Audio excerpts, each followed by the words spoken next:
you're still a young man, baby.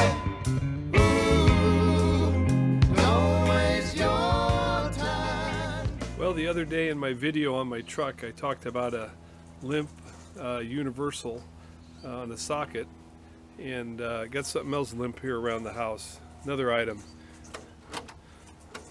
Limp door handle, which means the door just pushes open. If you remember to latch it, no, it doesn't even work there.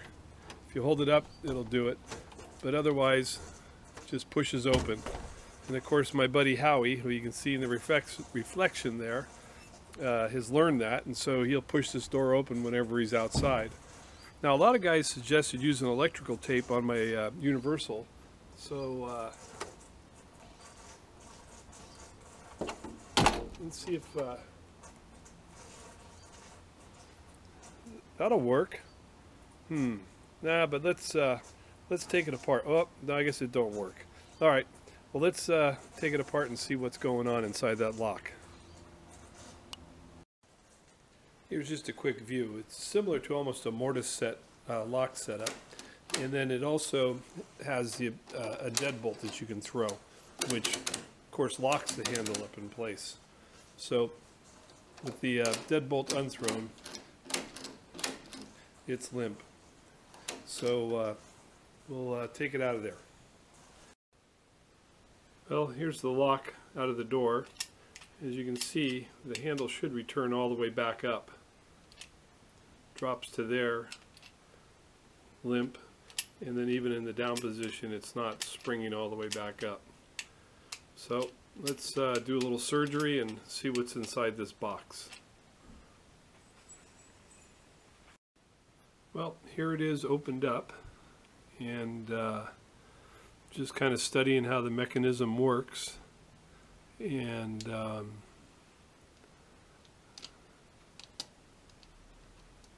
least I'll have record of how to put it back together, huh?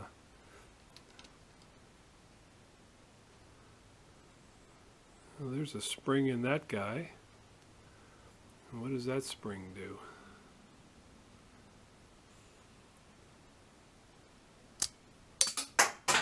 Ha! Okay, I gotta go find some parts now. Uh-oh. Let me go do some looking. At least I got a photo of what came out of there.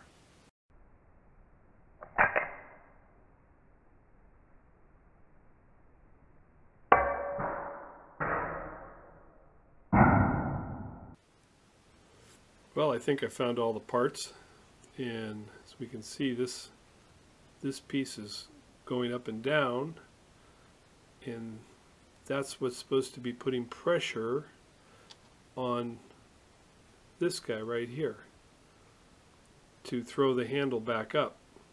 So it ratchets down and ratchets back up. But I think I found the limp problem here. And I don't think it's going to be serviceable. Let me, as you can see, it's lost the teeth, and hence that's why it's not grabbing anymore. Don't think this is going to be a serviceable part. Let me clean it up, and we'll do a little study on it, CRC. Well, there's the part, and hopefully it's coming in on camera. As you can see, it's sheared off the edge of the teeth. So let me do some study on this, and I'm trying to think up a couple of ways to cheat this. Be back with a solution, or maybe an order form. I don't know if this part is serviceable. It's a Colby & Colby window product, so I can always check. But heck, let's see if we can fix it. Well, looking at this part, it appears if I take 100 thousandths off of this and clean that up, that'll bring this boss right down even with this arm. And that means I have to extend, I have to mill this off and extend. It'll come down into here. All that's pretty much doable The problem is on the back side, of course, now I'm going to be shorter. I think there's clearance to do it though. So we're going to attempt that cheat and see how we end up. Okay, second thought. This piece needs to go that way 100 thousandths, and then it'll catch on the gear again. This sits flat on the lock piece, so if I mill this slot and drop it 100 thousandths, that would raise this up, and then I can make a backing piece to hold everything in place. I don't know if I'll have to pocket deeper for the spring or not. I think that's the better method. So we're going to give that a shot.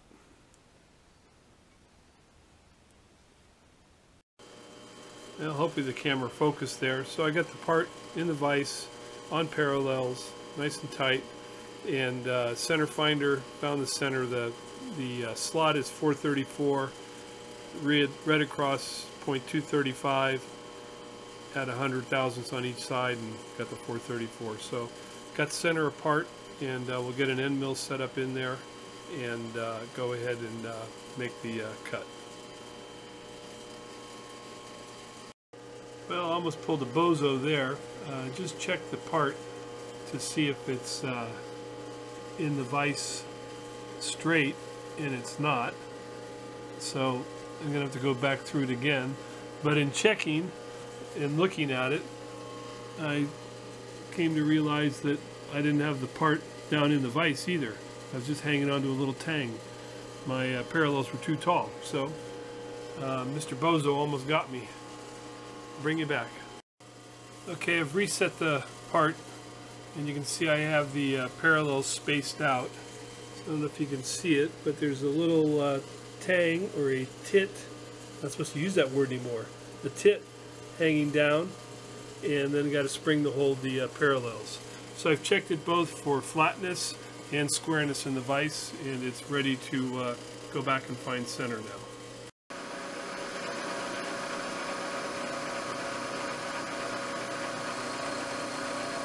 Just a cleanup pass on the one side. Been going 20 thousandths depth of cut on each pass.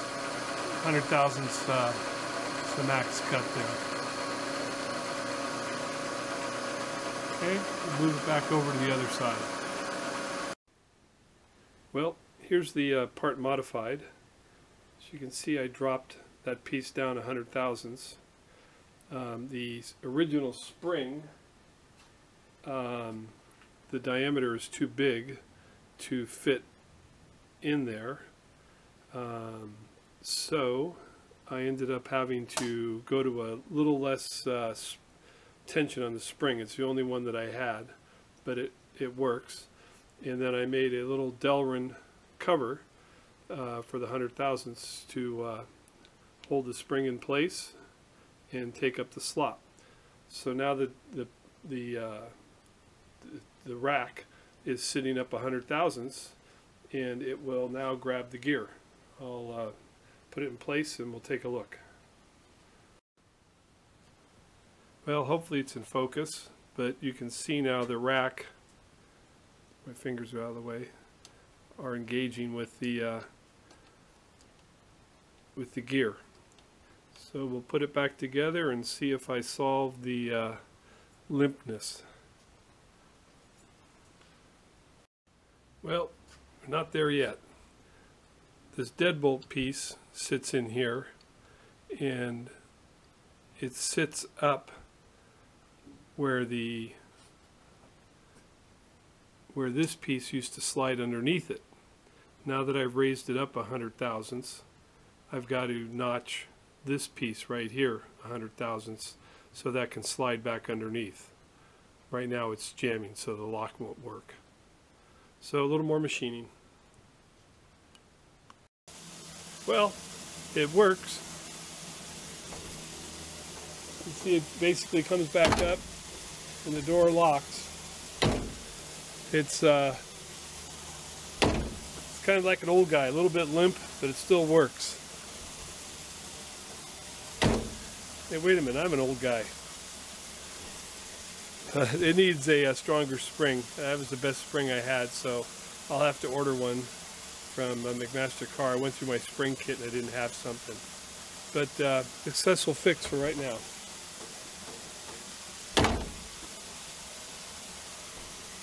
Yahoo! That's one off the list.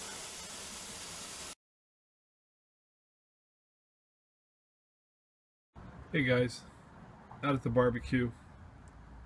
And if you've never had these Italian sausages, find them. They're in the grocery stores. You can probably go online and look for them. They are fantastic. And cooking them in the barbecue versus a frying pan or something is totally different.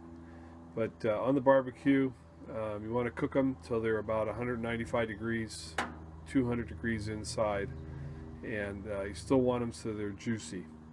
And they are fantastic. Bring you back when they come off the grill. Well guys, here they are off the fire. Cooked them on a gas barbecue. You can cook them on gas or charcoal. And I tell you, these are like candy. A lot of times we'll cut it up and put it in just a bottle of spaghetti sauce and make spaghetti. But these guys, just like they are here, and you're going to be in love. Alright, hope you try it and enjoy. Well, this is the next day with the leftover sausages. We didn't eat them all. And our other little family quick secret around here is put the sausages and we put it in ragu flavored with meat. Some spaghetti sauce, a couple bottles of that, and then you got to spice up the ragu. So you want to hit it with some Italian seasoning, and it's a real quick and good pasta sauce. So we're gonna have a little spaghetti later tonight. All right, guys, that's enough cooking for now. Okay, well here it is. Julia Child says bon appetit, but here at the Bomberito residence we say mangia. Enjoy. Well, I wanted to give a couple of thank yous out. Some real appreciative people, and I'm really thankful. This first one is from Steve Mann, Super Chrome. I think I mentioned him in last week's video where he had built the bandsaw stand, and I had sent him an adapter for the handle, and he was nice enough to send me something, and I appreciate it, Steve. It's a knife that he made, and I'm going to, it's going to give me a nice project. I'm going to make a wood handle for it.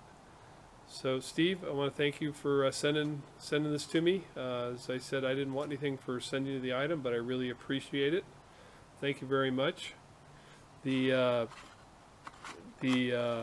other couple of thank yous, I had a viewer stop by, Andrew Padaka. He was up in the area related to work, and we had a great shop visit. And Andrew, thank you very much for coming by the shop. And then the following thank you is to Quinn Berry, and I'll talk a little bit more about that. I needed a piece of angle iron, so I went over to Sims Metals to purchase. They sell new and recycled materials. They're located in San Jose. And I didn't find my piece of angle iron, but I came across these items. They're all stainless steel, and they sell for stainless there, recycled sells for $2.50 a pound. So I ended up picking up, I think, 14 of these. They're 9-inch by 3-inch by 2-inch deep stainless trays. And I originally purchased those. It was 20 bucks for the whole deal, and walked out, and then I went, well, wait a minute, there's more over there. So I went back and picked up these other pans. I actually have one similar to this. This one's a little smaller. They're great for in the shop. And then this guy, I picked it up and I couldn't put it down. As you can see, it's tapered, and it's got a bung welded into it with a barb. And I figured, well, somewhere along the line, this is going to come useful, whether it's draining oil out of a boat bilge or something. Just too nice of a piece to walk away. But again, $2.50 a pound. So these 3 trays were $13. So it was a good buy. And then also hit the flea market the other day, and the only thing I ended up picking up was a Lixie hammer, and it's a 200H. And I got to tell you, I am really impressed with this hammer. Paid $10 for it, and I think they sell for around 80. But really, really happy with this. I have a couple of dead blows, but I've been reaching for this guy lately. So that's it for the recent purchases around the shop. Okay, this is for those guys that I know probably counted how many trays were there. So I already put one in my tooling drawer here just to see how I'd like it, and maybe go ahead and start rearranging the tooling and have them in the trays so you can just lift the tray out. So that's one, and I'll stop the camera for a second. Well, we can start heading out. There's a shop dog hanging out in the shop, and we'll do a quick walk through the shop. Out the back, nice sunny day out here in California. Last night we smoked some spare ribs, and so one of those trays became a water bath inside the smoker. So there's the other one for anybody that was counting. And let me tell you, those ribs were good. I just wanted to give a very special thank you to Quinn Berry. He did this bobble artwork for me at his own call. He just sent it over to me, and then I had him make a little modification. But thank you very much, Quinn. As you know, I've been having lots of fun with this. Thank you. I was accused of being